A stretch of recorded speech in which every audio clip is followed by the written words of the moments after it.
2004 వరకు ప్రైమ్ మినిస్టర్గా 5 సంవత్సరాల పాటు ఆయన అధికారంలో ఉన్నారు. భారతీయ జనతా పార్టీ అధికారంలో ఎన్డీఏ గవర్నమెంట్ అలాంటి ఎన్డీఏ గవర్నమెంట్ ఆ రోజు ఆ 6 సంవత్సరాల కాలంలో సాధించినటువంటి విశేషాలు అనేకం కలవు. అందులో మొట్టమొదటిది ప్రశంసాత్మకమైనది, చారిత్రాత్మకమైనది పోఖ్రాన్ న్యూక్లియర్ టెస్ట్. ఆయన ప్రైమ్ మినిస్టర్ సీట్లో కూర్చున్న ఒక 30 రోజుల్లో ఆ టెస్టులు పూర్తి చేశారు. మొట్టమొదటి చేసిన ఘనకార్యం. అప్పట్లో అమెరికా అయితేనేమి, మిగిలిన అది డెవలప్డ్ కంట్రీస్ అయితేనేమి, ఇండియాలో న్యూక్లియర్ టెస్టింగ్ ఇదే పరిపాలన. దానివల్ల న్యూక్లియర్ క్యాపబిలిటీ ఇండియాకు వస్తుందనే ఉద్దేశంతో దాన్ని రాకుండా చేయాలని అన్ని దేశాలు ఎంతో శ్రమించారు. కానీ దాన్ని అధిగమించి ఆయన మొట్టమొదటిసారిగా న్యూక్లియర్ ఎక్స్ప్లోజన్ అబ్దుల్ కలాం గారి ఆధ్వర్యంలో చేయడం జరిగింది. అబ్దుల్ కలాం గారు ఆనాటి సైంటిస్ట్, అది ఒక చరిత్ర సృష్టించడం జరిగింది. దానివల్ల నేడు భారతదేశంలో అనేక రకమైనటువంటి యుద్ధ సామాగ్రిని, న్యూక్లియర్ క్యాపబుల్ అమ్యునిషన్ని, న్యూక్లియర్ క్యాపబుల్ సబ్మెరీన్స్ని తయారు చేసుకోగలిగే శక్తి మనకు వచ్చింది. ఆ రోజు ఆ పని చేయడం వల్ల యునైటెడ్ స్టేట్స్ ఆ రోజు శాంక్షన్స్ విధించింది భారతదేశం పైన. శాంక్షన్స్ అంటే వాళ్ళ కొనుక్కునే ఇదే పరిపాలన, కొనుగోలు వస్తువులు అయితే, పరికరాలు అయితే వాటి మీద అత్యధికంగా ట్యాక్స్ వేయడము, కొన్నింటిని ఇవ్వకుండా మానుకోవడం ఇలాంటివి.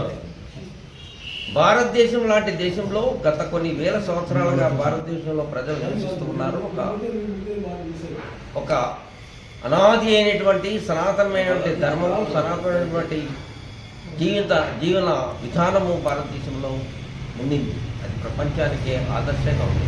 అలాంటి దేశంలో అలనాడు భారతదేశం నుండి ప్రపంచానికి కావాల్సిన వస్తువులన్నీ మనం ఎన్నో ఎగుమతి చేసేవాళ్ళం.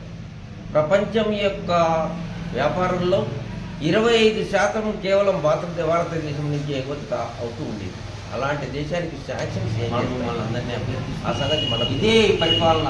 మన పల్లెటూరు మునగాల్లో ఉన్న శివారెడ్డికి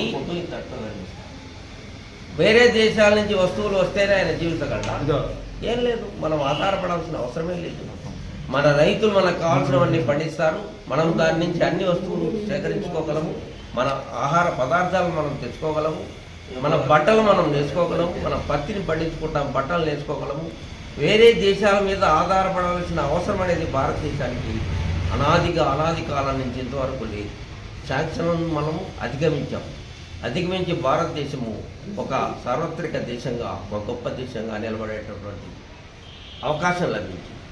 అంతకుముందు కాంగ్రెస్ గవర్నమెంటు అనేకమైనటువంటి స్కాములు, అవినీతులు, స్టేట్ గవర్నమెంట్లు ఏవేవైతే కాని గవర్నమెంట్లు వాటిని తీసివేయడం, ప్రెసిడెంట్ పెట్టడం, ఇలాంటివి చాలా ఘోరమైన కార్యక్రమాలు చేసిన తర్వాత వచ్చినటువంటి భారతీయ జనతా పార్టీ అధికారంలో ఉన్నప్పుడు మంచి పరిపాలన అంటే ఏమిటో దేశానికి చూపించింది మొట్టమొదటిసారిగా అటల్ బిహారీ వాజ్పేయి ప్రైమ్ మినిస్టర్గా ఉన్న కాలంలో.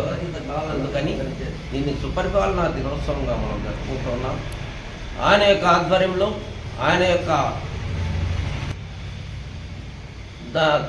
చారిత్రాత్మకమైనటువంటి ఆయన ప్రైమ్ మినిస్టర్గా ఉన్న కాలంలో అయితేనేమి, ఆయన తీసుకొచ్చిన మార్పుల వలన అయితేనేమి పరిపాలన ఎంతో సుగమంగా సుపరిపాలన చేశారు. కాబట్టి ఆయన పేరు శాశ్వతంగా నిలిచిపోయింది.